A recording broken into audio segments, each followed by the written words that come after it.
Welcome to season 2 of Ed Hartman's Wild World of Music and Film.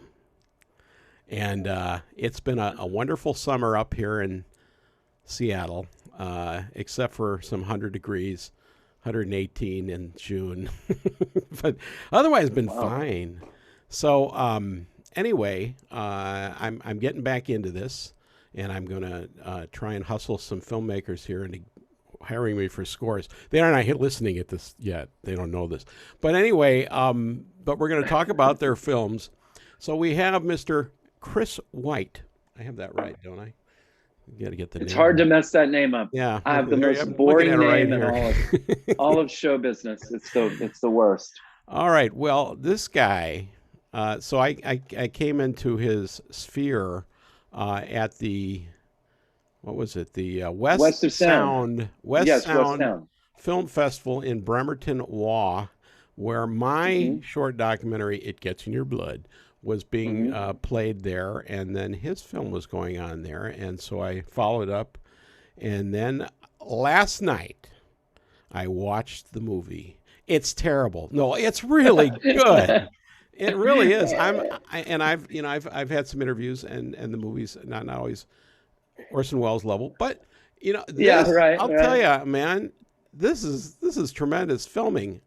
I got a lot of questions because I mean, man, I can, and I was looking at your PR and I'm going, yeah, I agree with that, because I was going to say That Thing You Do meets Blues Brothers meets Spinal Tap going to church.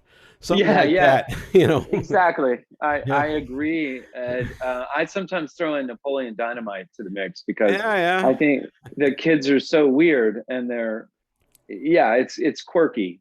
I would say, but all the movies you mentioned absolutely are influences. It's got elements of that. I mean, you got the band in the wrong place.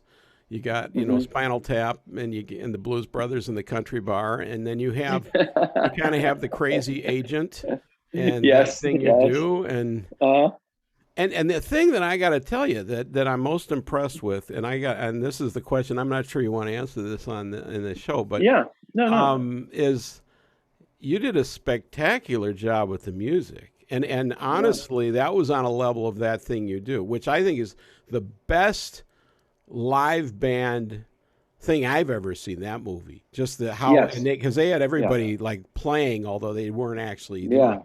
So my question is, who's singing on that thing? I mean, because the guys are that who's the name? Is Lynn or who's your main? Wyatt Linhart. Yeah, he's the lead. He plays Michael, the lead singer for the band, and then he is singing. Ed, he's actually singing all that stuff. I could not believe he would not be. That was too good. Yeah, it was. And I'm gonna. I'll get into the filmmaking weeds a little bit with you. Also, Shannon Hutchinson, who plays Sarah, she also sings. Yeah. My favorite rock band movie is The Commitments. Yeah. By Alan Parker. If people listening haven't seen that, really check that out. It's wonderful. And I did some research into The Commitments, and I found out that Alan Parker really wanted his singers to sing live on the day. Now, the filmmakers who are listening to this are already cringing. Like, singing in movies is a playback situation. It's like how we do music videos. We record everything perfectly in the studio, and then essentially people lip sync. But Parker, he shot The Commitments in this fashion. He went in for the close-ups first and got the live singing, and then he backed out. Normally, as filmmakers, we shoot our masters first and go in for close-ups. He went backwards, and in that, he said, "You just can't catch the spirit, the feeling, the lip sync like I want." And so, Daniel Smith is the genius of the music in our movie. I wrote the silly words. He made the songs good. You did a great job with lyrics, though, man. Lyrics are not easy. I've done a few. They're hard. Yeah. You're a writer, so I was writing characters. I was writing a 15-year-old Christian teenager, writing a Christian rock song, and so I was thinking of his influences and writing in his voice. But day of, we put that. We had already recorded the vocals in a studio. but those actors had to sing live on the day. And I would say of Shannon's vocals you see in the movie, 98% were live on the day. Wow. And So then you mean of you were recording the vocals on the set? Yes. He created Daniel, my sound wizard, my composer, producer, all that. He rebuilt that microphone. The microphone they're singing into is one of those, just a standard Rode microphone for rock bands of the era, but they remade the inside of it. So essentially that microphone's functioning as a studio microphone. And so he put that mic in front of the singers. He did the playback of music with a little bit of their vocal, and they sang, vocal for them to understand, so they could sing along in the right tempo. But the voices, when Shannon Hutchinson sings "This World Is Not My Home," I think that's almost 100% her voice, and it was just thrilling to see that happen. And it gives the verisimilitude to the scene, where you really feel that's an important moment in the movie, where you feel like this girl, the one who should be in a rock band movie should be the muse. Suddenly the muse has taken over the movie, and now it's her story. And I think it really, in the film, it really delivers. But I mean, we were pulling our hair out to make that happen. I mean, it's not easy to make that happen. This podcast is all about music and film and how they interrelate. And in this case, because I think all the films I've been talking about, the music has been underscore and that sort of thing. But the music is the movie. I mean, you have a little bit of underscore in there, here and there, and it was very much in the background. It was kind of just light for atmospherics, that sort of thing. Sure, and it's also built on those melodies. So as you listen to our score, those are the melodies of the songs the bands are playing start to become the love theme for the movie, or the traveling theme for the band, or the things are not going right music. We had melodies to pull on that we turned into score. That took a lot of prep then. I mean, somebody had to really think that through. So did your songwriter, did he do the score? Or was that somebody else? He did. He's a brilliant musician. He's a recording artist. He performs as Danielson or Danielson Family, but he's got a recording studio in Clarksboro, New Jersey. And when we started working together, hair metal's not really his thing. Although, for those of us of a certain age, it was a part of our lives at some point when we were younger. And I just liked him, and I liked his ear for melody. And I tell you, Ed, most of the times when we were talking about music, we were talking about, Paul McCartney. We were talking about songwriters who could find melodies and earworms that get in and you can't get rid of them. And the approach to the music was, let's make these songs so good that the audience leaves the theater singing the song, instead of making them so bad you forget them. We wanted to make it something memorable, and that was our little trick. The trick of the movie is a lot of people leave Electric Jesus singing Commando for Christ, and they don't want to. Well, and I got to tell you, I was watching that, and I'm Jewish actually, but so it took a leap of faith for me to watch that. Yeah, sure. I'm going to watch a movie, Electric Jesus. Okay, I can do this. But I got to tell you, even with Commando for Christ, I'm thinking, well, yeah, that kind of makes sense. And then I'm going, wait a minute. So because it's so straight, it's like kind of like Spinal Tap. They do such a damn good job of these that, big bottoms or whatever, it's like, oh, yeah, that's a tune, man. That's it. No, I get you on that. Yeah. I mean, it's interesting. It's definitely a dramedy for sure. It's got comedic elements, but it's not just a fall over funny comedy at all. I mean, it's not tragedy at all either. It's just kind of a slice of life, somewhere in the middle of all that. Well, that's what I was. That's how I feel about when I reflect on my teenage years, which I wasn't in a Christian rock band, but I was in a Christian youth group in South Carolina when I grew up. And a lot of people have had really traumatic experiences with their religious encounters and experiences growing up. I didn't, when I was a kid, it was all it was all really sweet and kind of lovely. And not that everything was positive and perfect, but for the most part, I started looking back on it and I was like, that was really weird and kind of nice. And so I had never seen that presented in a film. Like I knew I was going to make a rock band movie. I couldn't figure out the angle on the rock band movie. And then I realized, you know, write what you know. And it was like, well, I remember being in a Christian youth group, and I remember Stryper and Amy Grant, and I remember Christian music being a part of that experience. And I was like, well, maybe the rock band's a Christian band, you know, and then that from there, it becomes a hook. It's certainly weird, but it becomes a hook for how do we get on the road with a band, and how do they meet the girl, and how do we flip the script on the rock band movie and make it about the girl, not the band, you know, which is ultimately what Electric Jesus is about. You know, and my impression was it's an extraordinarily authentic film.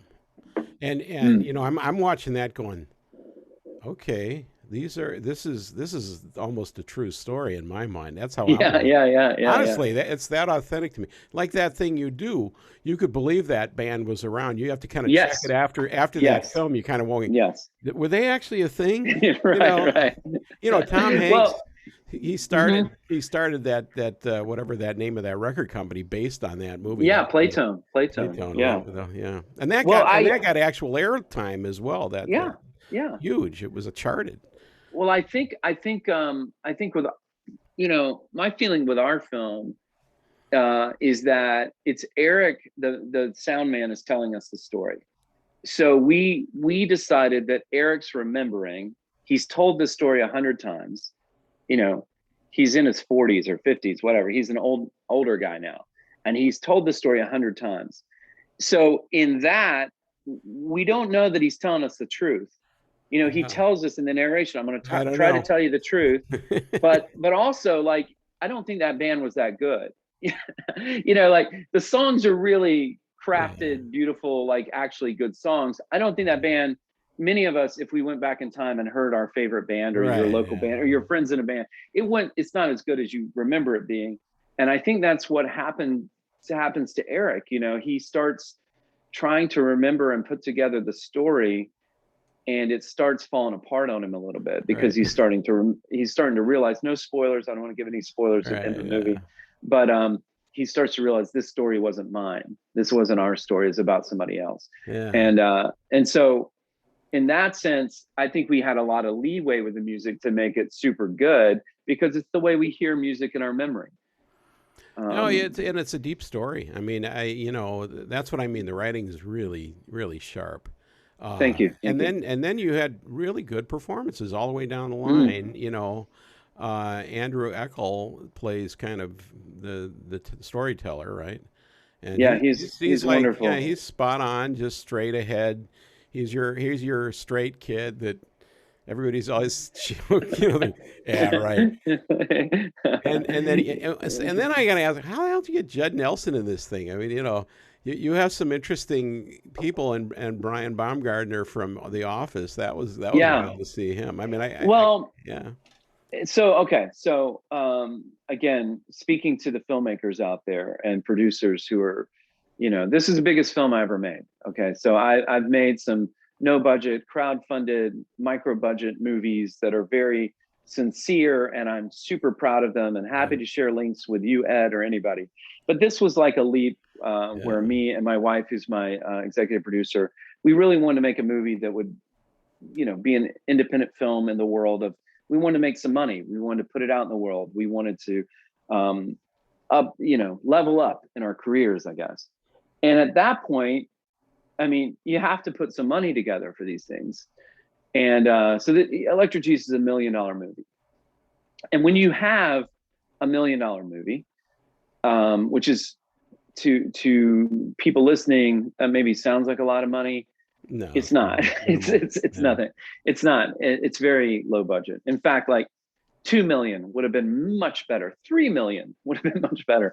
But you're trying to do something with very little, and the actor unions have scales based on your budget.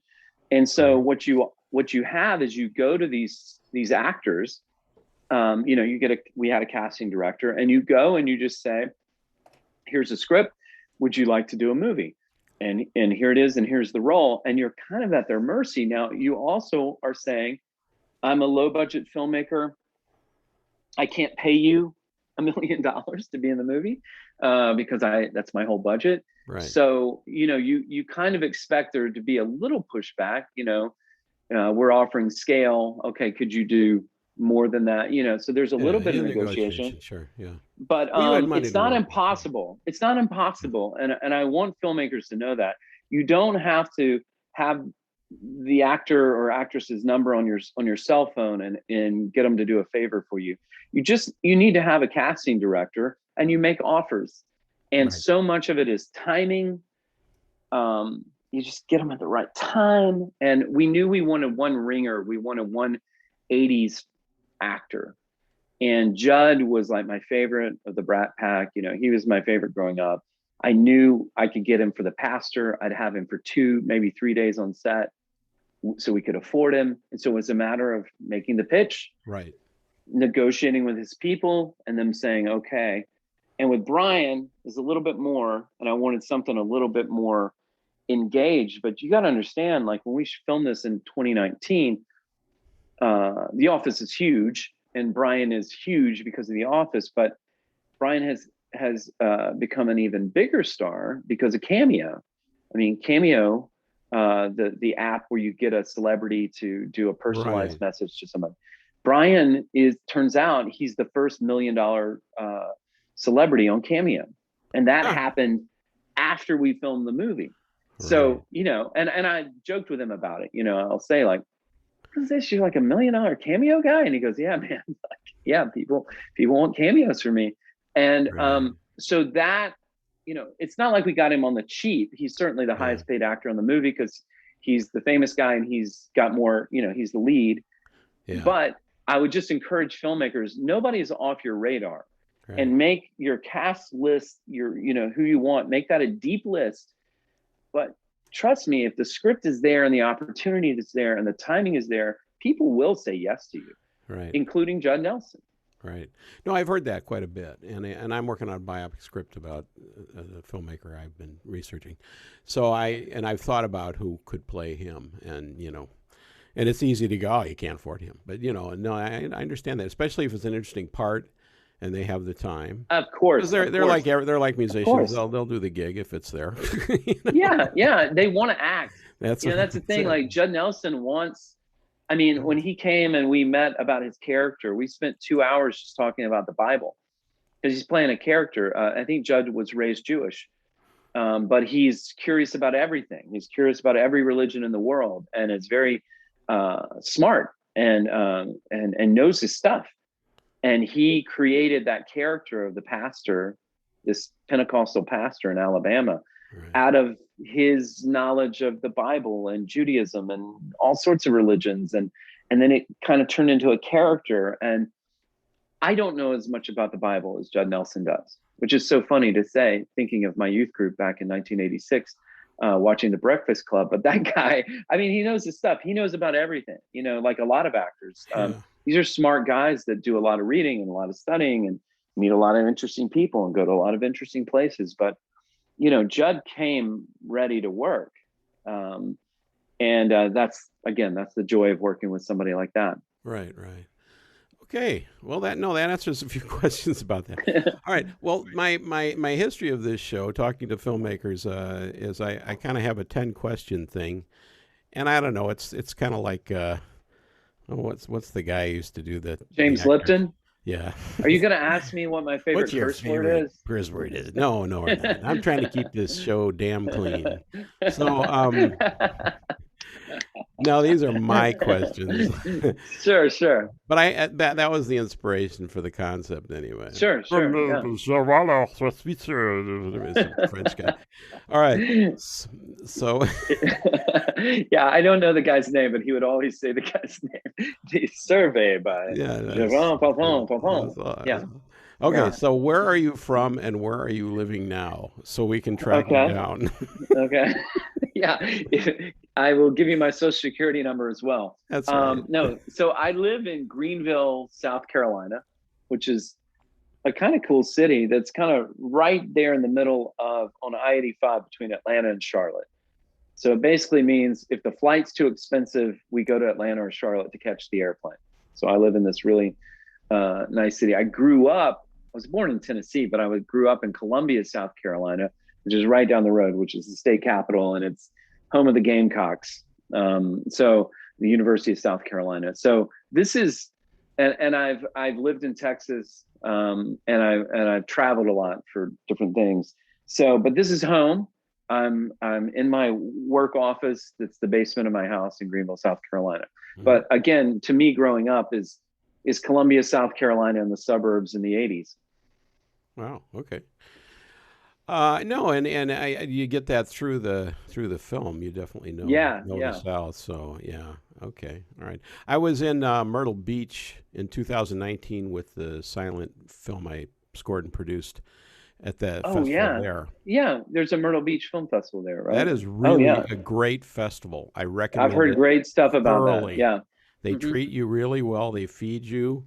There's good networking, and it's just stupendous. They put it in a nice theater, great screenings, projection, the whole bit.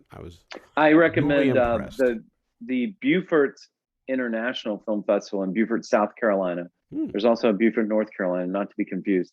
But again, to yourself and to filmmakers, Beaufort, South Carolina, similar thing.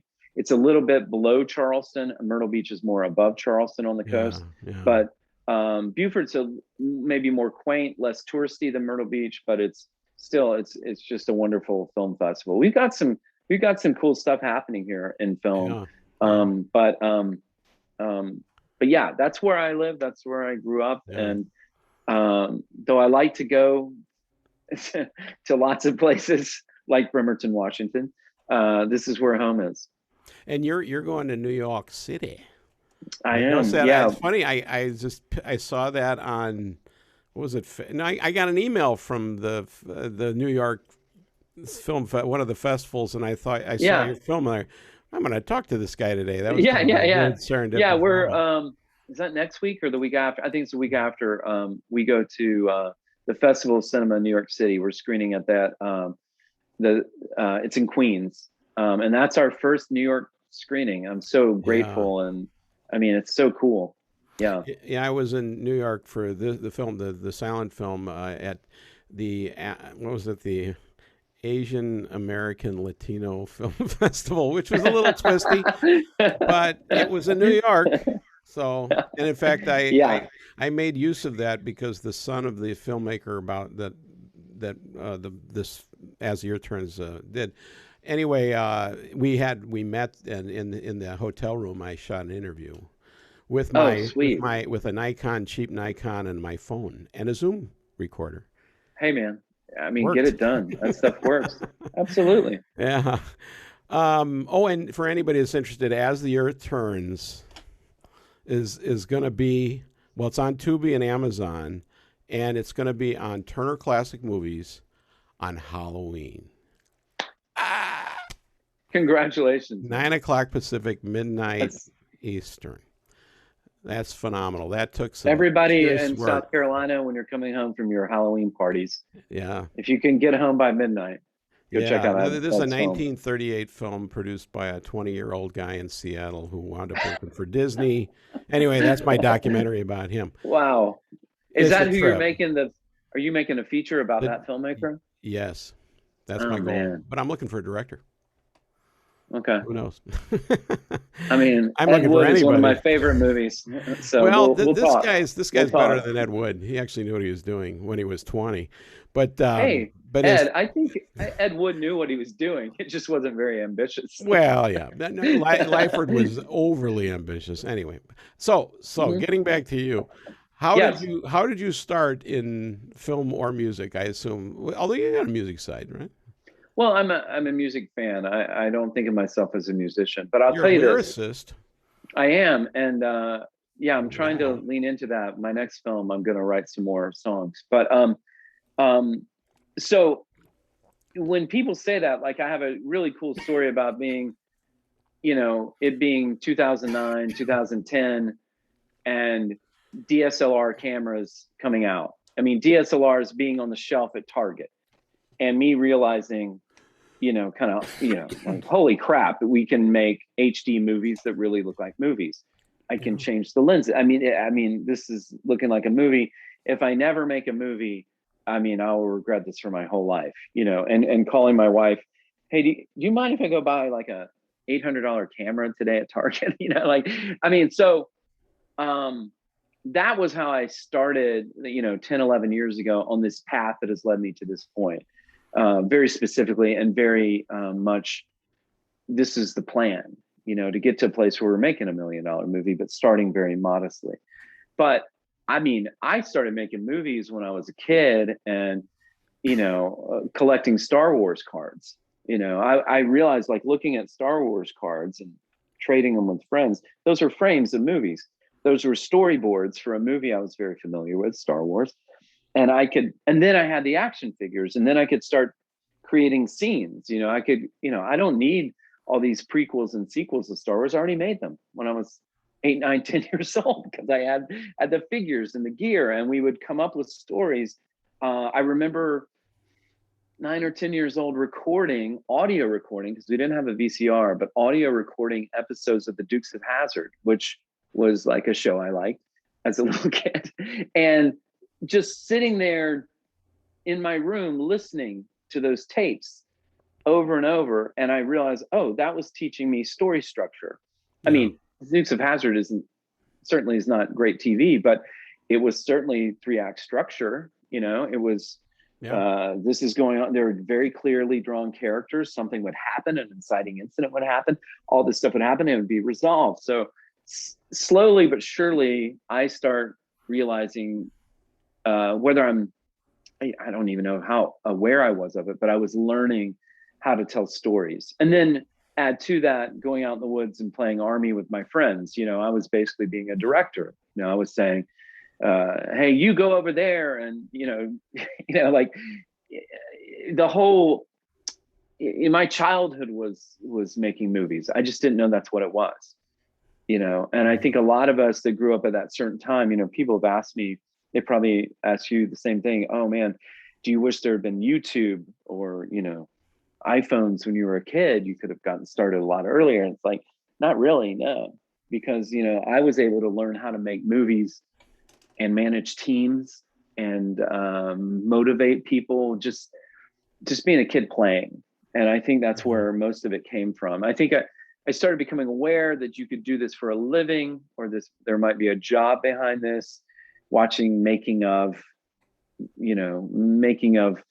Raiders of the Lost Ark, making of, Close Encounters, like those kind of movies, or they would come on TV, and it'd be like, this is how we made this happen. That started really piquing my curiosity. And I think eventually that made me a filmmaker. But I mean, it was the DSLR camera that got me on this crazy road to Electric Jesus, but it was Star Wars cards and action figures that made me a filmmaker.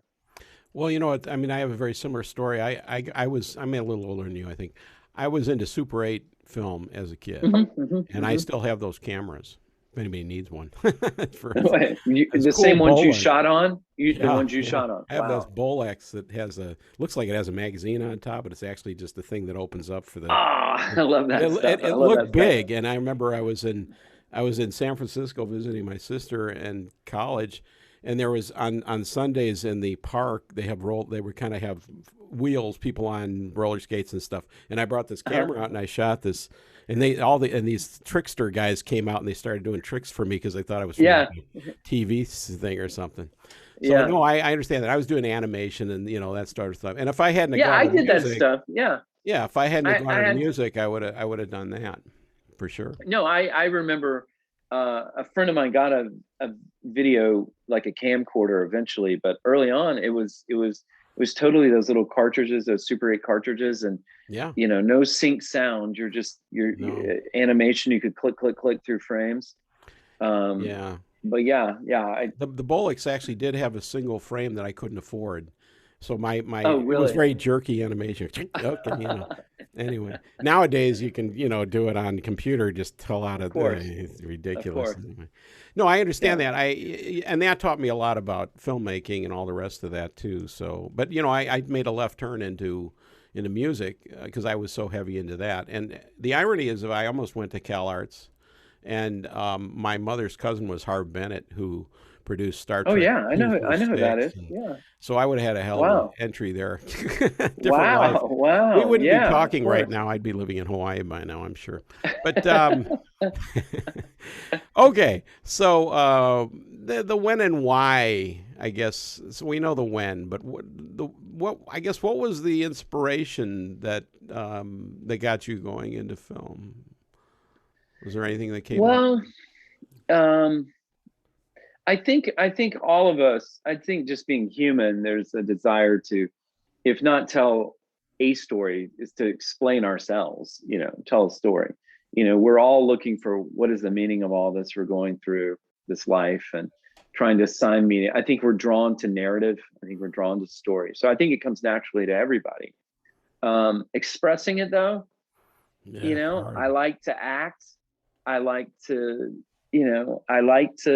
I liked putting my friends in front of the camera and imagining, I loved James Bond movies. And, I mean, I think there was something that started connecting to me that felt like the purest expression of me would be in cinema. Now, I grew up in Columbia, South Carolina in the 80s.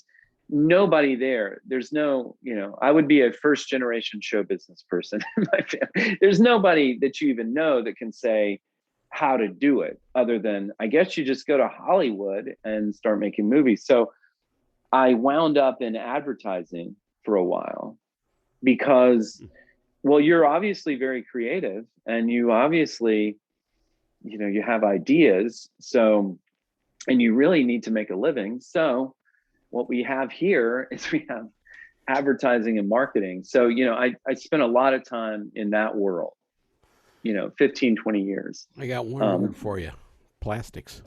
Yeah, yeah. That was, oh, What Ed, is that? you have given me like the perfect explanation of growing up. And it's wonderful. It was okay for a while. And then it was just like I got kind of jaded on it. I just, if I'm gonna be selling stuff, why don't I sell my stuff? Yep. And then it's like, well, what's my stuff? Well, I think my stuff are these stories and ideas I have in my head that I'd like to get out. Yeah. So that's really where it came from. And even now, I'm writing a new script right now, and what gets me up every day and motivated is I'm just excited about that story I want to tell. I'm excited about, people like you, a year, 2 years from now, seeing it and going, man, that was really something that really affected me or impacted me. So I'm motivated by the that thing about, I want to tell you something, and maybe it'll matter to you the way it matters to me. That's what, talking about Harv Bennett, the original Star Trek series, that stuff matters even now. Yeah. And it doesn't matter just because it's a glossy, fun looking 60s sci-fi. It matters because all those people were writing really important stories about being people and Yeah, about what that's it's right. like to be human. And to me, that lasts forever. Yeah. So that's what He drives me. he did Mod Squad in the '60s. Mm, Rich Man, yeah, Poor Man, $6 Million yeah. Man, stuff like that. That's my first favorite So show, yeah, $6 Million yeah, Man. great Yeah. great theme songs too. Oh yeah. Yeah. Anyway, okay, no, that makes sense. Yeah. Uh, so as far as filmmaker composer combinations, are there any duos that come to mind? Doesn't have to be the typical ones. It could be something Well, bizarro. I'm 51 years old, so I would be remiss if I didn't talk about Steven Spielberg and John Williams, Right. or George Lucas and John Williams, which really is the soundtrack of my childhood. Yeah. Those are my movies. And I don't begrudge that. I love all those movies, and I love uh, that inspiration. I think right now, working with Daniel Smith, and we're working on the next movie. I saw him last week, and we're already talking about the next movie. I'm trying to create a new kind of synergy between writer, director, and composer. Um, I want that to be a different kind of collaboration. And what happens usually in production is there's just not time in a production schedule for the director producer to really dig in and collaborate with the musicians. It's just, this, when a film gets greenlit, it's like go, go, go. And sometimes music takes some more time. So I'm trying to figure out a way that our process involves the time we need to make great music.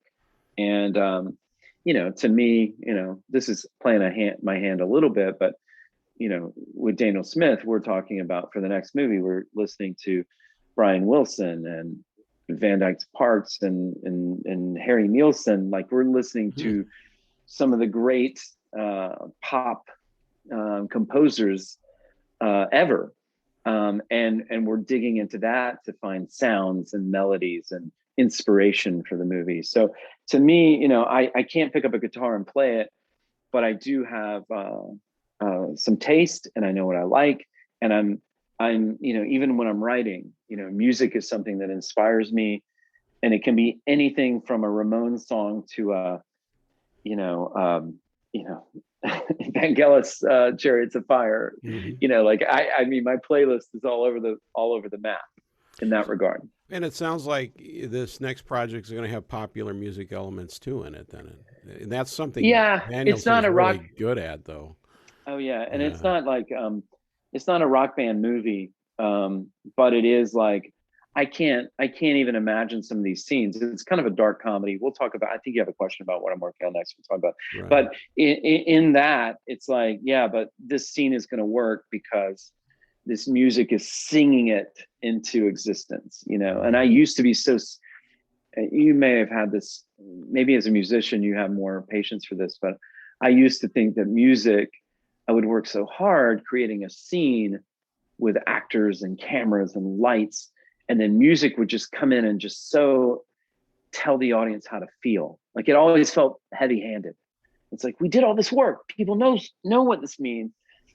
And what I figured out on Electric Jesus is it's also a tool, and it doesn't have to be heavy-handed.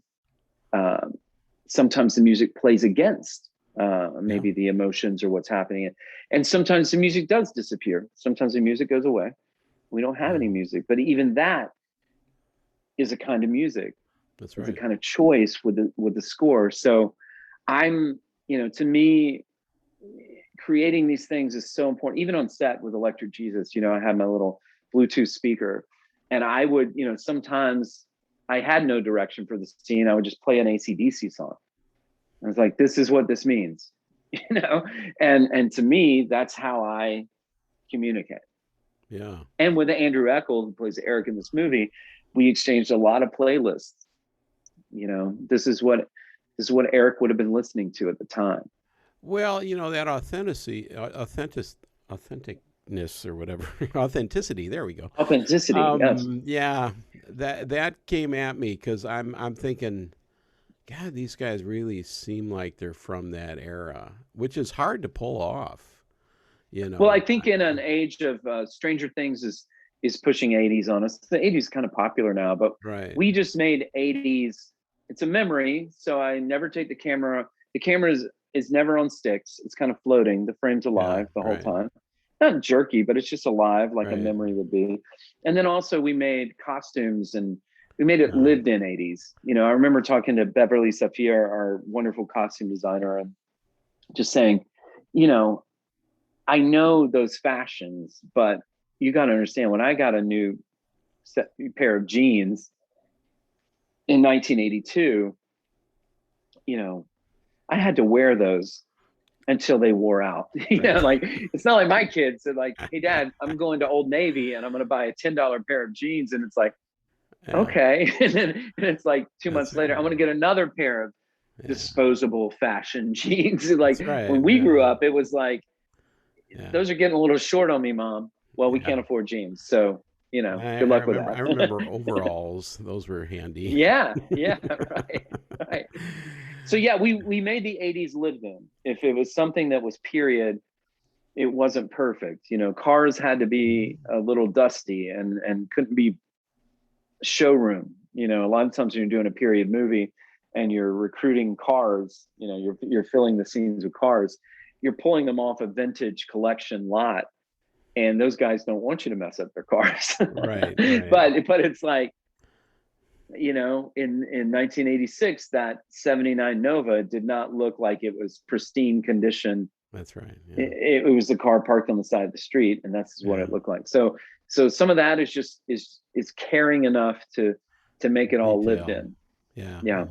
Well, I mean, acting wise, though, that's to me that's the harder part. You know, you can nail the scenery and on the costumes, but man, to have the people in there just kind of reek of the philosophies and stuff, and it's impressive. No, it really is. Yeah, Right. we did some with the kids. There's 6 young people.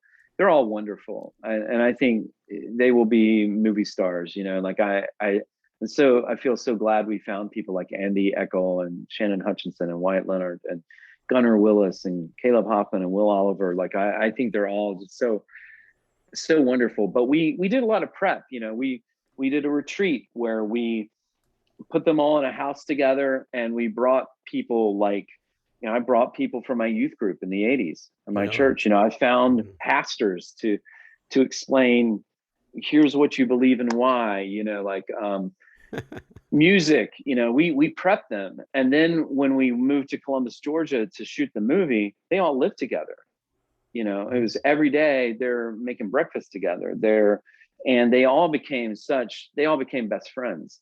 And directors, producers, if you want that kind of verisimilitude, it has to be important, and you have to Yeah. create that, and you have to spend money on that. And you know, even with Brian Baumgartner, I remember the first conversation I had with Brian on the phone, and he's like, I really like this. I think, you know, I want to do this movie. I really like it. And I said, okay, that's cool. And I think you'll be awesome. And I think you have range nobody's seen before and all that. But I was like, did You're you gonna ever need hear to those hang out with stories? these people. Yeah, yeah. I was like, did you ever hear those stories about Robin Williams and Dead Poets Society? And he said, I did. And I was like, yeah, Robin Williams came into Dead Poets Society, and he became a friend and a mentor and an acting coach and to all these boys that were in Dead Poets Society. And he's like, yeah, I remember hearing that. And I was like, that's what I want. I need you to come in and be friend and mentor. Yeah. And sure enough, Ed, I mean, the first night he was in Columbus, I took him to a fancy dinner, you know, like you're supposed to do when your star shows up and you're the Right. director. And it was a wonderful fancy dinner. And afterwards, he goes, you want to go by the cast house? Let's just go by. And I was like, oh, well, they're not going to meet you until tomorrow, but sure, we'll go by and knock on their door, you know, 10, 11 o'clock at night. And lo and behold, they're all in the living room watching The Office. Right. Oh God, And, that's funny. and then, you know, Kevin walks in, Ah, and then they Jesus. scramble to turn the TV. Oh, we're not watching The Office. We're not watching The Office. And it just was Man. awesome. You know, so it was like, that's how they met him, you know. And then the next day we're in wardrobe fittings and doing table reads and all that. But it was just a brotherhood. And I even remember our Yeah. first day of shooting, you know, everybody gathering at the cast house and just having food and drink, and he was there, and Caleb did magic tricks for him. And you know, it was just like, okay, this is family, this is happening, you know. And it The, was really wonderful. the drummer, I mean, he looked like he's playing for sure. So you had to He cast is a more drummer. He is a instruments. drummer. Yeah, you couldn't have that. I mean, you can't just have people fake some of that stuff. They have to be able to Well, the bass manage some of player and it. the lead guitarist, they're faking. Yeah. But Daniel Smith came to set, and he devised this brilliant way of teaching non-players how to fake. Right. He created a language, and Oh, really? where your fingers go. Right. And you know, again, in the coverage, you know, my camera guys are it's like we don't linger on Yeah. the Yeah. guitarist solo, but we give you enough that it's believable. And I've had people in bands just say, oh, they're really players. No, and Hanks did that with That Thing You Do. He And those really guys worked with those guys hard to do that stuff. He The did, drums are tough. but Caleb had been in a band in high school, who plays Scotty, the drummer, and so he's actually hitting. He's playing during those, and he studied and worked, and right. I mean, he got ready. He reminded me. I'm trying to remember in That Thing You Do, the funny kid. Steve Zahn. Steve Zahn. He had a little bit of a Zahn thing. I'm going, you're developing another Steve Zahn here, man. I wanted to hear more from him. I wanted to hear him develop that character more, because there was a lot. There could have been a whole thing going on there. But I remember when we were casting, and he came in, and there were several producers there, and I said, that kid reminds me of Steve Zahn in That Thing You Do. And they're like, yeah, we see it. He's like a country Steve Zahn. Right. Yeah. And I was like, well, he gets a role. I don't know what he's going to play, but he's in the movie. And they're like, yeah. But yeah, he was pretty great. Oh, that's great. I didn't know if that was just me. Man. No, I see it too. Stuff going on. Totally see it too. Okay. Well, let's get down this list here. Everything else is interesting. So, as far as, what's your favorite? I mean, can you think about a favorite score for a film that just kind of blows your mind? Well, so I dug into a lot of rock and roll movie scores when we were prepping this. And some scores that come to mind, some people don't,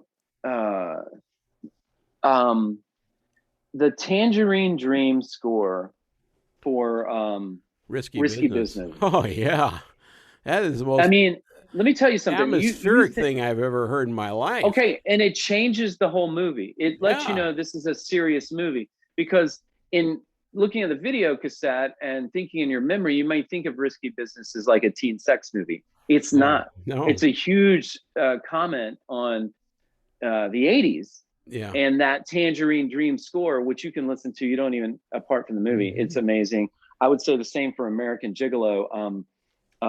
That score by the Italian, I'm sorry, I'm forgetting his name. Everybody will look it up and you probably know who it is. That's an incredible score. He wrote the Blondie song that's part of American Gigolo. So I like that. As far as like needle drop recordings, you can't beat any Scorsese movie.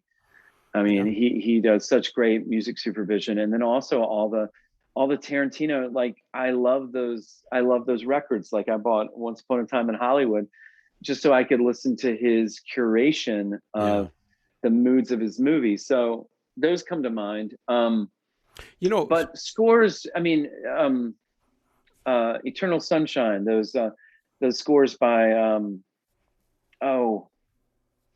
come back to me. John Williams. Come back to me. No. So what? That's right. What intrigues me also about this, I was doing a little quick research, is that when you had in your film, you had the Satan Band and the other ones, and your guy did those pieces too. Yeah. I mean, I'm telling you, man, I was convinced you had licensed some music from the 80s. Holy whatever. That's incredible. I mean, they yeah.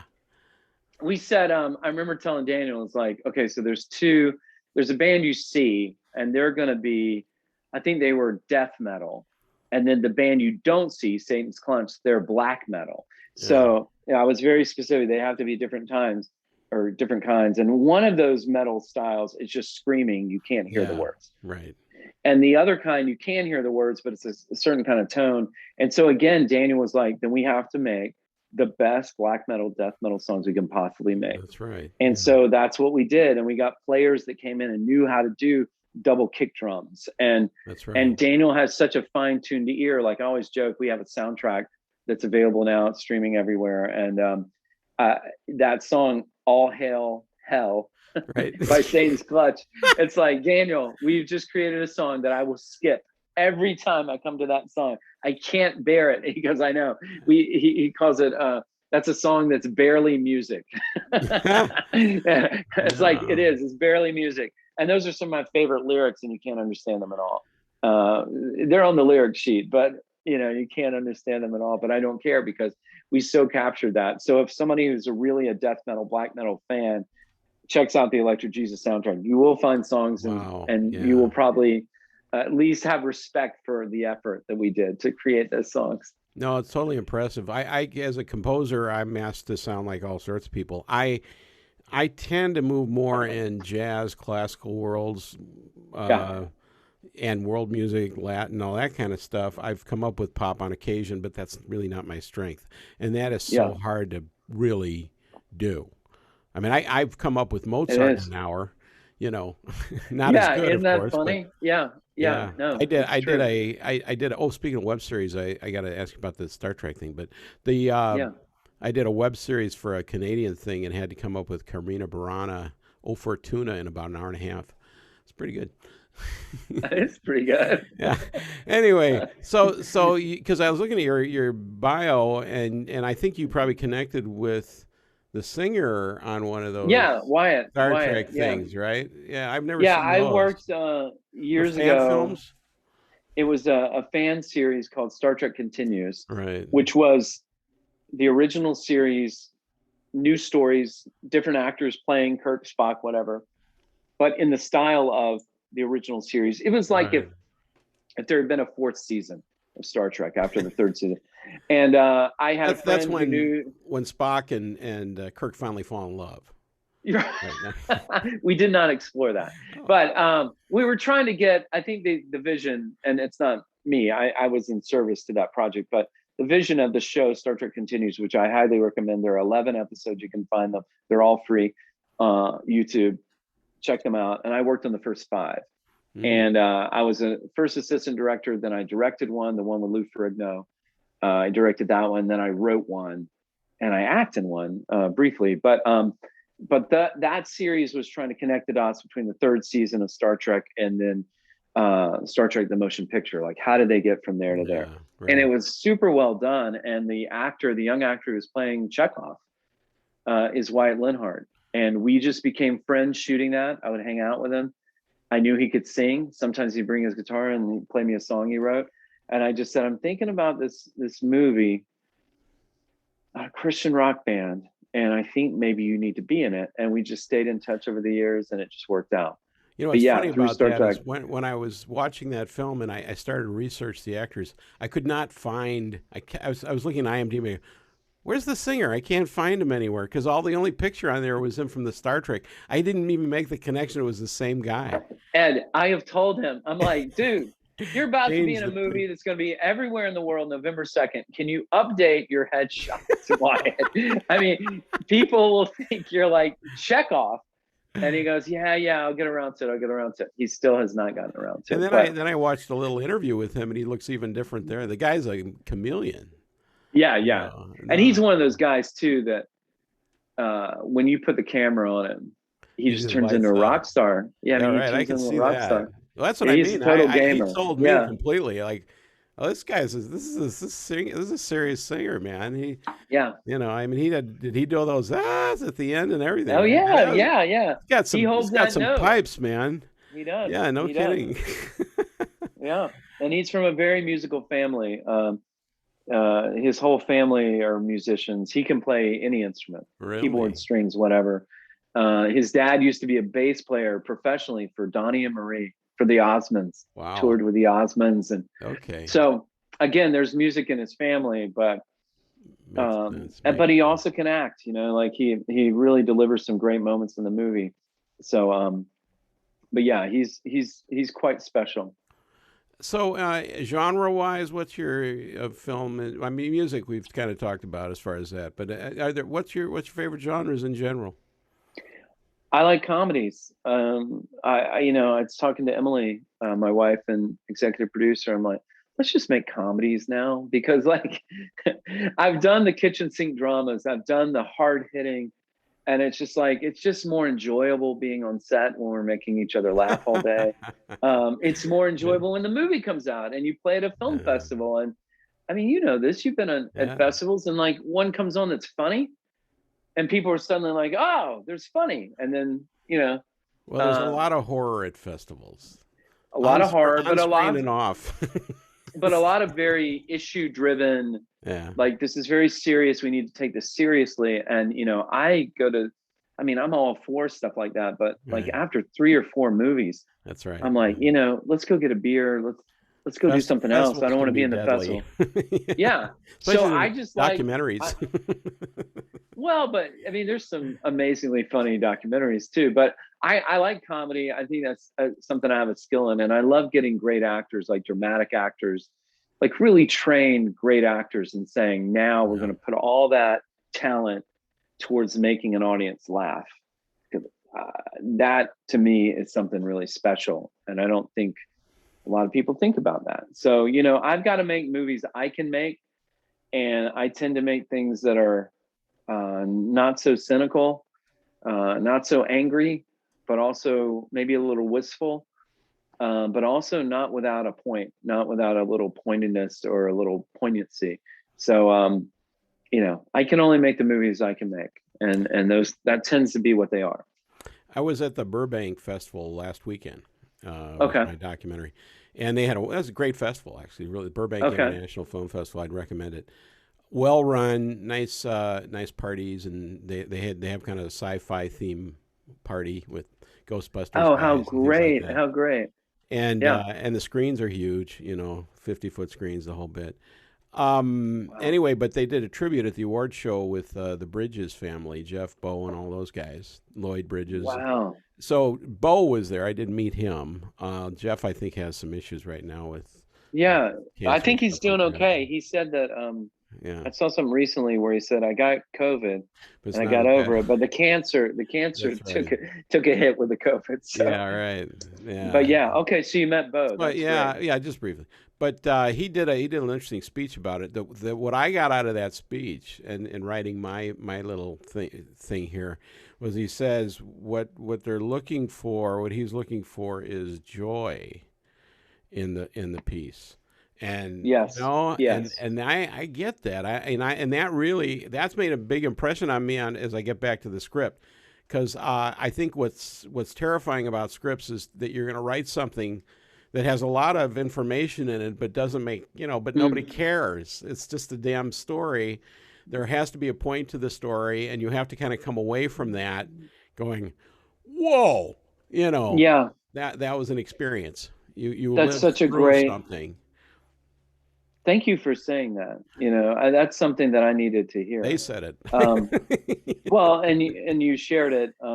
I think Electric Jesus brings a lot of joy. Yeah, and it does. I think that's, and I need to hear that for the movie I'm writing right now. How true. I mean, it's so true. It's like with people at a film festival or wherever, whenever you meet a person who has a sense of joy to them, and that's not always happiness. It's just kind of an energy, a joyful energy. You want to remember them. You want to know them. You want to stay in touch. You want to work with them. You want to work with people you like. That's for sure. Yeah. That's a man. What great insight. And the Bridges family are evidently legendary at that. Yeah. So that's what I've heard. Going back to Lloyd, he was just one of those guys. So Joe versus the volcano, right? Right. He's Lloyd Bridges is in that. Is he? Was he? Yeah, he's the guy the doctor that Tom Hanks goes to see that tells him he has a brain clot. Really? That was him? Yeah, I didn't even put that together. It's been years since I love that movie. It's such a weird movie. Yeah, it's weird ass movie. Okay, so I think we've gone through most of that. So currently you're working on this project, Chris White unnamed project number 25. Yeah, it's a dark comedy. There are some musical elements, but it's a Gen X ghost story. It's a story about an end of a generation. It's a generational comedy, but it's got some really dark elements to it, darkly funny elements to it, and it's I'm super excited about it. I don't want to tell you much more than that. I can tell you the title. The working title right now is So Long Farewell. That's the name of it. So Long Farewell. So Long Farewell. Yeah, inspired by the Rodgers and Hammerstein song from Sound of Music. But it's I am Generation X, and it's kind of a coda, an epitaph to our generation in a way. That's a story about a family and but a ghost. There's a ghost. So that's what I'm working on right now. If you need the creepy stuff, let me Oh, know. I do. That's my role in this kind of a film. Is I say I need something from whatever that I'm good at that. You can give me the Ghost of Mr. Chicken creepy if I need Oh it. yeah. Right? Oh yeah.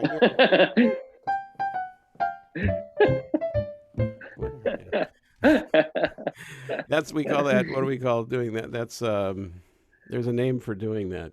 Mickey Mousing it. Oh, when you yeah, of course. You kind of do that sort of thing. Yeah, now, but my favorite scores are what I'm always blown away is like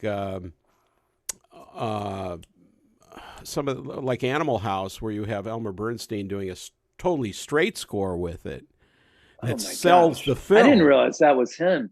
I think so. I think that's his. And okay, so he's getting that gig. That's John Landis directing, so he has total respect for Bernstein, and he's like a kid in a candy store, probably having that guy do his score. And Bernstein, I think he did it, but it's a very straight score. I mean, it's it's college, and but that to me that's what I live for is to create stuff that's not just I mean I can do that silly stuff, right?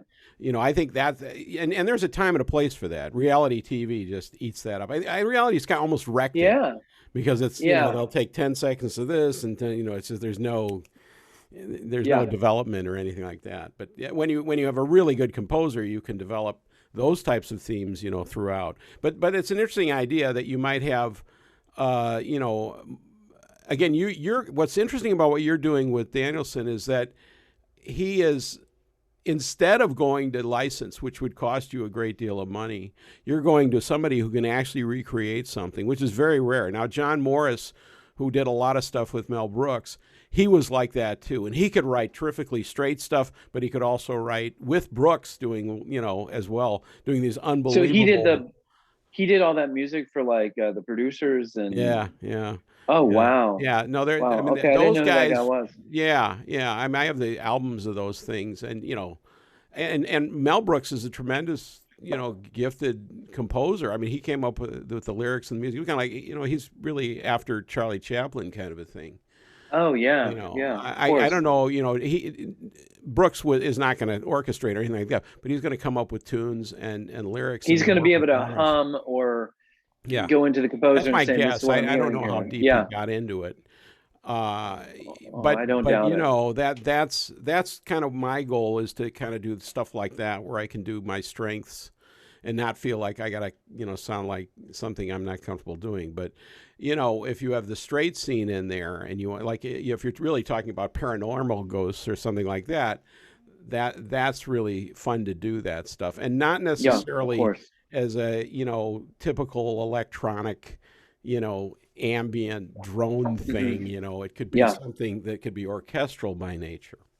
So we in Electric Jesus, there's not a we had a rule, and that was only instruments that could walk into a studio in 1986. So you could have synthesizers, but a certain kind. But most instruments are live, recorded live. That's one reason why you sold it on there. I didn't even think about that, because it would have been very easy to try and mimic that stuff and with sampled sounds, and it wouldn't have come. You can do it, and most people I don't think I wouldn't even hear the difference. But somebody like yourself, you're like, drums is a great example. Daniel, as you're making the songs, he's like, we're almost ready for the drums, or we're putting all the pieces together, and then when you hear live drums playing, it's another story. Yeah. It's like, that's what you were talking about. And he's like, I'm a percussionist, so to me, I'll sell a track with a live instrument all the time. It doesn't matter what it is. It could be a triangle. You can have a lot of sampled sounds, but you have one live sound in there, it makes all the difference. So you had a violin on top of a sampled orchestra. So he had there's a beautiful moment in the movie where there's all you hear is a flute, and it's a real flute. Yeah. And it's playing the Commando theme, but suddenly it's almost like John Williams and Luke Skywalker in that scene where Andy's telling the band, we got to play this gig. And you just hear that little flute coming over. Right. And it's something about that transports you in that. It just tells you this is an important moment in the movie, and it's so singular and so simple, that flute sound. And again, that's Daniel saying, let's try this. I think this is the thing you're looking for. The scene where Sarah and Eric are laying on the trampoline, and they're just having dumb kid talk, and there's just something in that music that is transports us in a really magical way. And I think some of that has to do with humans making the music. I mean, not that humans aren't making synthesized music or MIDI music or whatever, but well, you're immediately going to have collaboration too. You're going to have more people involved, right? And that's going to bring in more points of view. It's like an orchestra. I can sound like a full orchestra, but if I bring in other musicians, I have a different orchestra. You know? Yeah, and that's why we're really, on the new movie, we're really leaning into all the Brian Wilson stuff. Brian Wilson, who said the Beach Boys were making teenage symphonies, and he has such an ear for the voice. Yeah. He reveres the voice and the singing, but also when you start getting into his the mad genius of how he manipulated sounds in the studio and would understand what things could do. I don't think there's been anybody like Brian Wilson. Yeah. And so again, we're not going to copy Brian Wilson, but finding inspiration in that, and find how Brian Wilson made a guitar sound happen that he heard in his head and made come to life is one of the joys of making music. For sure. And one of the process problems with filmmakers is they temp stuff in, and then they start cutting a film to the temp, and then it becomes really hard to. It's so hard. It is so hard, and I would just tell you, Ed, as a composer, just keep advocating, because you're right. Yeah. What's temped in is not right, but everybody, editor, directors, we get tied to this stuff. Yeah, we get locked into it. We start feeling the tempitis. Yeah, it is. Temp love. It is. I'm guilty as anybody, and I need people to push back hard on me. And you know, as a composer, I like the idea of the director telling me what they want. So it's not that I'm against the reference, but the problem is if the reference is in the film itself. I think the better idea is playlists. And, you know, and just say, hey, here's where my head's at, and you know, but if you it's amazing how music will tie itself to image. Almost anything will find a sync point. You know, you can put any piece of music against any image. Some point, someone's going to line up, and you're going to go, "That's it." You know, because you're into this. Must be synchronized. and editors are the worst. Picture editors will be like, they're the ones that are telling you, "No, man, we found this." You know, we found, and it's like, well, we can't. Sometimes you get out of it because you're like, we can't clear that song. We can't afford the song we tempt in. We can't use this piece of music we found on the Raiders of the Lost Ark soundtrack, obviously. So we got to leave it. But sometimes it's a piece of production music, or like like a royalty-free thing, or something that the editor knows a guy in a band and he gave him some music, and you're like, that's just perfect. And it's like, you know. It's I'm with you 100% on it, Ed. Even though if we were working on a movie, you'd be like, oh, Chris has tempitis. Right, that's right. I need to. Well, you know, after the 17th version. Right. Then you come back to the first one and they go, oh, that's perfect. Yeah, right. Where was this the whole time? That was already in the movie. So, I got to tell you, I'm got to go down to. Did I say this? I don't think I did. I got to tell the audiences. So, in a couple of weeks, I got invited down to the Silicon Beach Film Festival. Did I say this already? I think I dropped the lead. I buried the lead. So, they actually, the guy who does Marina Del Rey Festival runs that, and then another one in Vegas. And he called me up. He said, "Oh, we couldn't get you Marina Del Rey, but I got an LA and a Vegas," and we were in Vegas over the summer. The AOF MegaFest is a really cool festival too. I'd recommend that. It was pretty major things, like 14 festivals in one. Off the charts. Wow. 108 degrees. You'll love it. So, but this one, the amazing thing about this is at the TCL Chinese Theater. Wow. with the Yeah. handprints and all that, you know. Of course, and probably the Mel best Brooks, sound system Blazing anywhere. Saddles. Yeah, Yeah. well, I don't know. I think they have multiple theaters, so I'm not sure necessarily it's going to be Oh yeah. the big Okay, one. so it's a But multiplex. the Okay. photo, I don't know what it is, but it's a photo op from hell. I mean, oh my God! I mean, just to have say my film's there on Hollywood Yeah. and Yeah. Highland. That's great. Like, okay, That's great. so Yeah. I'm waiting for a date on that. Well, Anyway, we're yeah. playing. Our last festival is Newport Beach in October, and I'm just telling you, Ed, if you can make the trip down, Oh, you should come down. I think that's where we're going to wrap up. We premiered at Nashville 2020, and we're going to end at Newport Beach 2021. wow, yeah. Yeah, Well, and then we come out on November 2nd. yeah, yeah. Well, I'm in because my it's a short doc. It's like 14 minutes, so it's not like it has heavy distribution in the future. Although it's going to be part of a DVD with As the Earth Turns and everything else. It's already out. The DVD's out. So it's amazing. I did it as That's a awesome. support. I only did it as a support for the feature, and now it's taken on it's 95 festivals and counting. Well, all that, I mean, that's awesome, but don't lose sight of that feature. I would love to see that movie. Yeah, yeah. Oh, I Oh know. my gosh. And I got Oh to my ask, gosh. how in the heck are you able to work with your wife as an executive producer? Um, she, I'm married here, but I would be scared to death to do that. she's way smarter than me, and I'm aware of that. Okay, that Yeah, helps. same here. She likes a lot of stuff I don't like. She likes lawyers and taxes and Wow, really? and Okay. going through contracts with a sharp eye and a fine tooth comb. Wow. Um, Yeah. she likes that stuff. She's also has incredible taste. She's a better writer than me. I'm Really? faster, but she's a better writer. So I don't know. I don't know, man. That's just something that we found a way to work together. Now sometimes we're at each other's throats and we're, Yeah. I'm just gonna like take a day and I don't want to see you. But at the same time, it's like I have no bigger champion and no bigger supporter of the work. And I mean, she's a tough critic, like she has to like the thing. And if she does like the thing, it's probably good. Wow. Same with casting, Yeah. like I get to pick the actors, but like there's a point where I'm like, hey, what do you think of this actor? We're looking at tapes and submissions, and she'll be like, no, I like that girl. She's the one, not this one. So we've just been so far so I mean, so far so No, good. I'm really that's quite something. It's just not typical out there.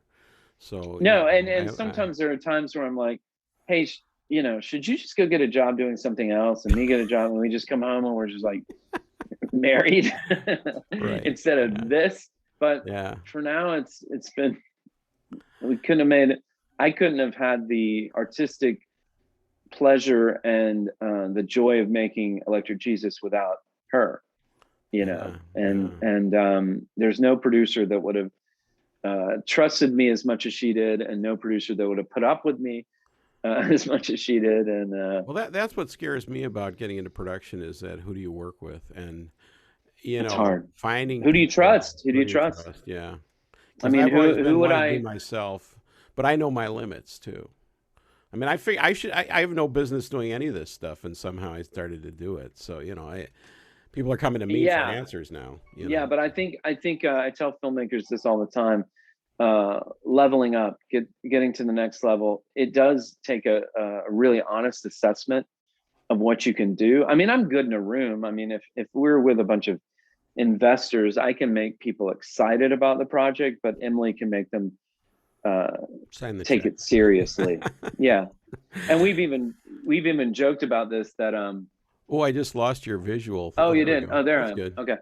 um I'm low power mode Oh, now, okay. so we Well, probably have another. let's wrap um this up. That's let's good to wrap it up. know. This is too much fun. We need to All do this right. again sometime. Absolutely. So your Yeah. your goal is to work on your next thing, and that's going to come in 2022-ish, like Hmm. there. Okay, we talked about Yeah, that. my 6 month goal. You asked Oh, me, yeah, yeah. or I think one of the questions, what do you want to accomplish? I want to wrap a movie. Okay. So Long Farewell. I want to wrap it, and I think we're on a path to do that. But some of this is I want to enjoy the thrill of November 2nd and Electric Jesus coming out into the world. And, it's been a 7-year journey to Wow. get the movie 7 years. made. Yeah, that it has some history to it for sure. I was So wondering how I, old it is. Yeah. and I don't want to take 7 years to make another movie. Right. But I do want to enjoy, I think we should be happy and enjoy the moment of this thing happened and it's come out into the world, and 1091 Pictures is distributing it. And they're a great distributor, and people like the record, the Electric Jesus music from and inspired by the motion picture. I mean, part of it is like when people say, what do you want to do next? It's like, of course I have things I want to do next, but I just want to enjoy this moment. And this doesn't happen. That's right. It doesn't happen every year. Sometimes it doesn't even happen in your whole life. So I want to be with the movie and it coming out, and be with those kids who are someday going to be movie stars and experience their first movie, with them. And so I'm just trying to be in the moment, enjoy it, and then get to work. By Christmas time, I want to be at work on something else. So. Well, and you never finish movies. I've learned that. So, no, you just. There's always another job. Somebody said you. Yeah, you abandon them. Yeah, that's true. Yeah. There's a thing called it's about Stanley Kubrick's assistant. I was called The Assistant or something. It's an interesting documentary. Okay. And it's all about him kind of still working with Stanley Kubrick's movies, cutting them still and all the rest of them. And he's like, these movies never stop. These movies never end. They're never done, for sure. And I remember looking at that, watching that movie, and go, I never want to be that guy, because he's the guy setting No way. And here I am making DCPs and all the rest, and I'm doing exactly that job. No. But I get to go to these things, and it is a thrill to experience and you do get a feeling after. I mean, it took 2.5 years to finish the doc. It took a lot of clearances, so. I bet. Yeah, it's just docs are really tough, and I did pretty much everything myself. So but I'm ready to collaborate and let somebody else do some of the load. Well, I'm so glad we met, and this has been a wonderful conversation. But we need to be friends. We need to stay in touch, and we need to find each other at some point and have a drink and a long conversation. I'm sorry, I missed you at in Bremerton here when you're back in Seattle. Yeah, well. You may, that was a really wonderful festival. They're doing a great job. They were great. That little theater is amazing, but all the people behind it, Amy, who runs that festival, she's got a great volunteer support. I mean, that's a great festival. They were very nice, and even giving out little certificates to everybody, just stuff like that. Yeah, it was so nice. Yeah, really over the top stuff. Breakfast on Sunday. I mean, it was great. The little things, because I go to festivals and they kind of you do your thing. They don't even have Q&A worked out, and you're like, why am I even here? But okay. Well, we will finish it up. So Chris White has Electric Jesus coming out November 2nd on all platforms everywhere on this planet and elsewhere. And yes. Yeah. Okay. And what was the distributor? 1091 Pictures. They used to be called The Orchard. Oh, really? Okay, right. Yeah, but they've got a great team put together. We are always filmmakers, indie filmmakers are always mad about distribution. The Electric Jesus team, we are not mad at all. These people have been great. Everything's been very transparent. I should mention our sales agent, MPX, Motion Picture Exchange. They've been incredible. We've made good decisions. Congratulations to us for making good decisions. But these people are doing business the way I think we all want to do business. We want to create our art. We want to make these stories. We want to share them with the world. And MPX as a sales agent, and then 1091 Pictures as a distributor for at least North America have just been wonderful. And their team has been wonderful. And they're in a couple of weeks, you'll start seeing Electric Jesus everywhere. Have they been involved in the festivals, or is that something you've had to do? No, I mean, that was something we had running. And because we were because of COVID, everything's been Yeah, weird. right. But I said, do you want me to pull out of festivals or keep going? They're like, no, keep going. Yeah. You know, Well, I mean, festivals are more another form of laurels and distribution. more, Right. more press, and of course. You can but never have enough laurels. Absolutely. And congratulations to you on the film and all the laurels. On this one, I'm about to have to resize the image to have another layer because they're circling of course. Keep going. The intelligent festival person puts the laurels on black, and then they can create black space. So that's the key. Because if you really don't, then you have to put them on the image, and then if you take them out, you have to rebuild the image. It's too hard. Okay.